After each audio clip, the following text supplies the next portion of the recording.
Children who experience early life toxic stress are more susceptible to lifelong health problems that can possibly not manifest until their adulthood.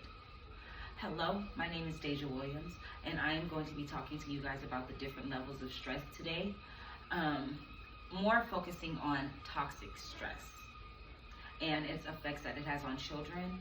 I want to be going over the types of toxic stress, types of abuse that can cause toxic stress, not only in parents, but in children as well.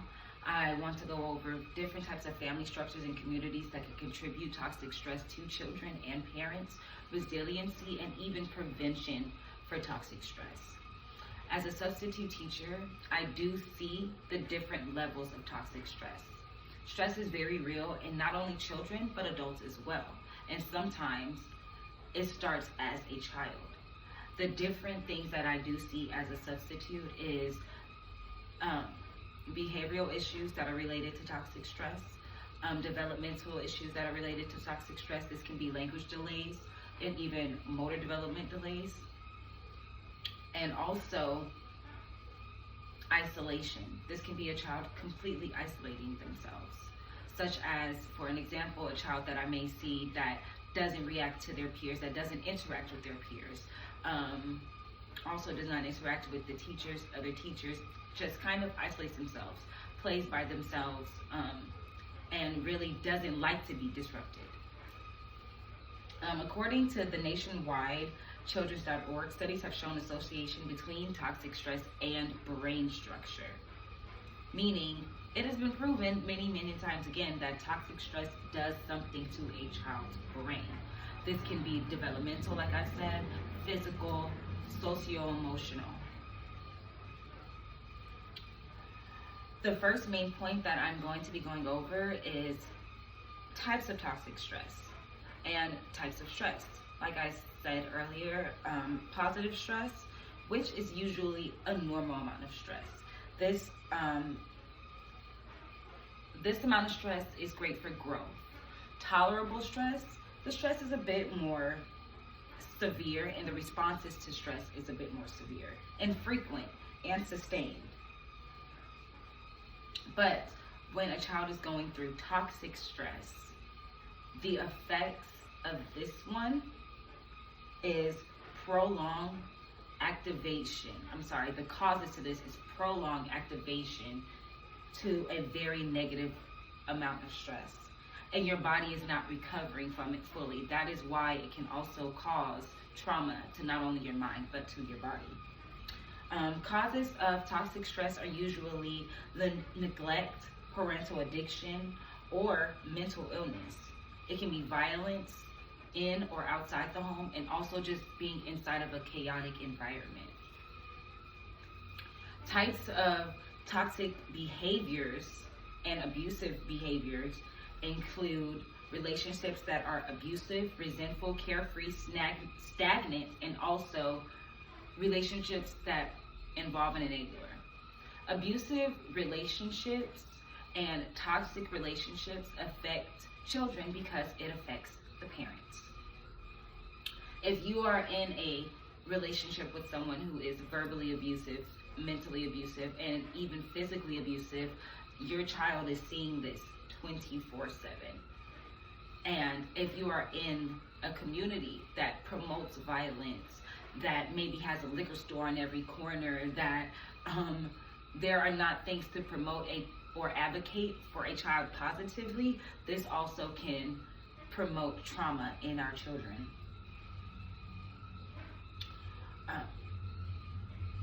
Dr. Lillian Glass, she's a California communication expert and psychology expert, defines toxic stress as a relationship between people, not just two people, but people, meaning this can be family members, community members, and these are people that just simply do not support each other. You have to find find the community that supports you, find family members that supports you, and this will only be for the betterment of not only you, but of your children. Next, I would like to go into how family can cause toxic stress in your children. Family members that have a lack of empathy, a lack of communication, a lack of boundaries, and are also promoting constant aggression in your home, or, to be honest, anywhere you go.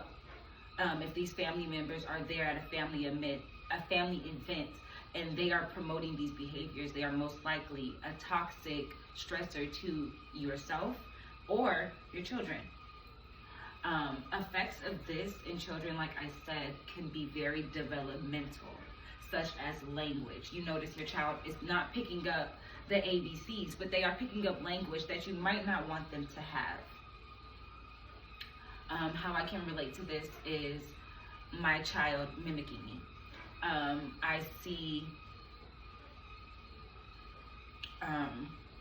see very often him mimicking things such as road rage, or things such as screaming to try to get his point across, yelling and having louder outbursts, behavioral issues that are small now, that can be very big and can grow as he gets older. I see these because of things that I have done. So when I do notice these things happening, such as my actions promoting negativity, I try to back up, recall myself, because I know that my child is watching, and I know that this may not be the best way to teach him how to get rid of his stress, how to relax, how to stay calm, how to be steady. There's different types of households that can sometimes promote toxic stress. Pathological households usually have to do with someone who may have a psychiatric disorder or a mental illness that is inside the household. Chaotic households usually deal with inadequate parenting, and domestic / submissive households, or households that,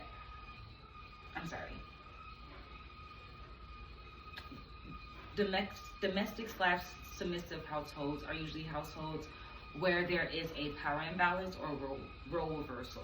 Sometimes this has to do when a parent is going through a significant amount of stressors. So this parent is having toxic stress, and maybe they turn to neglect of the children, substance abuse, verbal abuse, physical abuse, and this sometimes can cause a child to have to take more of a leadership role.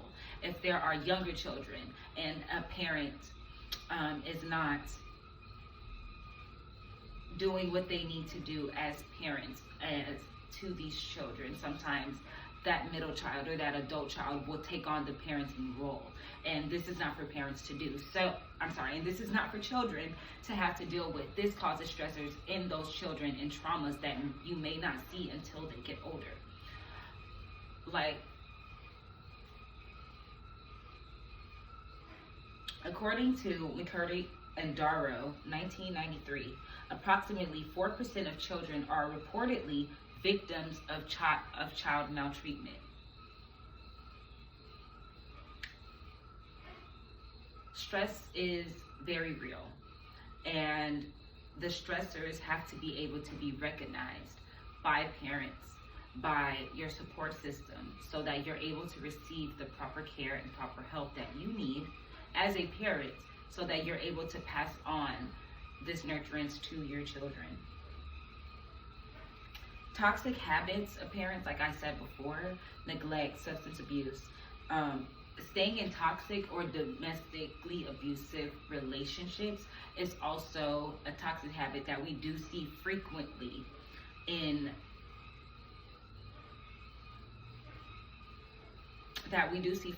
homes.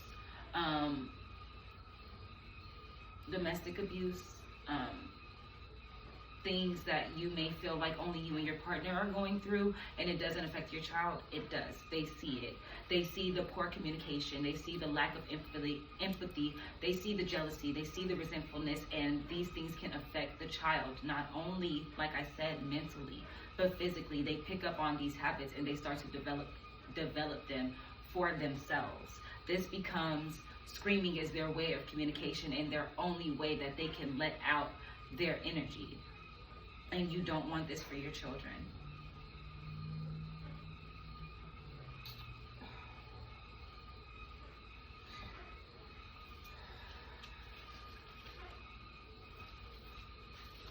Sorry. Moving forward, I will be elaborating on the effects that it has on children physically, mentally, and socially, emotionally.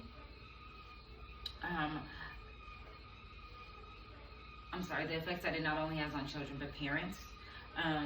Parental stressors, such as being a single parent, not having child care, having abusive family or a partner are stressors to parents, and these are everyday stressors. Having support in these things is very important, so that you do not see yourself falling into a negative habit. It's not repeating. It's not something that you feel like you can't get out of, which can cause the feeling of toxic stress. Children's mental response to this is usually trauma, poor school performance, or even behavioral issues. Inside the body, like I said, it can also be physical, disruption in brain development, higher levels of disease, and even a weakened immune system can be the effects of your child in toxic stress. Your child is always sick. You're not understanding why. As a teacher, you see a child is coming in. The child is always sick. The child is always sad. There may be something going on at home that is promoting this in their body. Sometimes a child not picking up on potty training, a child not picking up on the language, a child not walking at a certain age, there are developmental delays. These can all be products of toxic stress. Like I said, according to the nationwidechildrens.org, the consequences of toxic stress include anxiety, impaired memory, and even mood control. A child being able to self-soothe is very important, and it's a part of a developmental stage that teachers see. This can be from starting at about,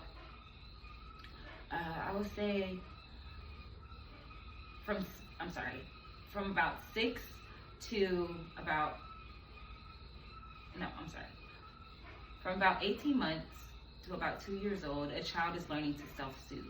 When they don't have proper care, when they don't have adequate communication, adequate parenting, this can be completely wiped out.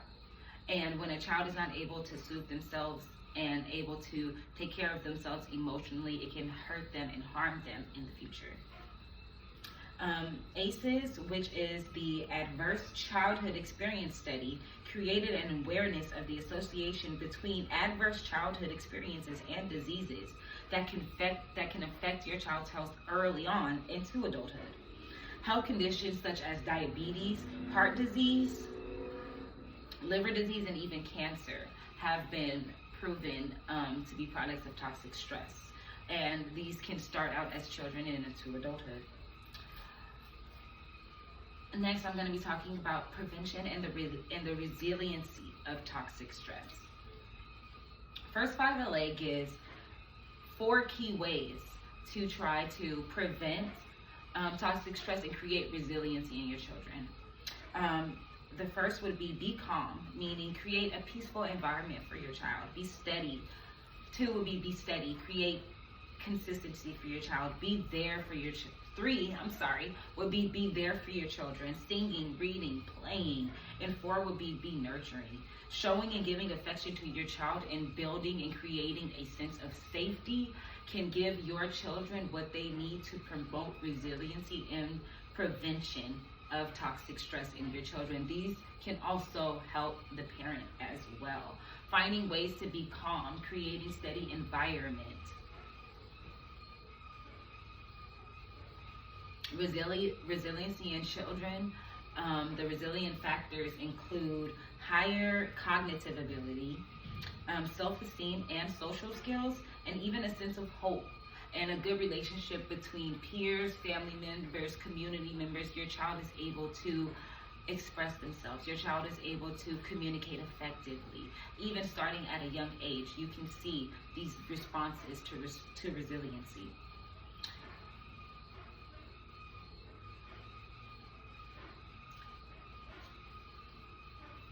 In conclusion, children who experiences extensive amounts of negative toxic stress, like I said, are more susceptible to harmful health conditions. I'm sorry, harmful health habits, developmental issues, physical issues, and so much more.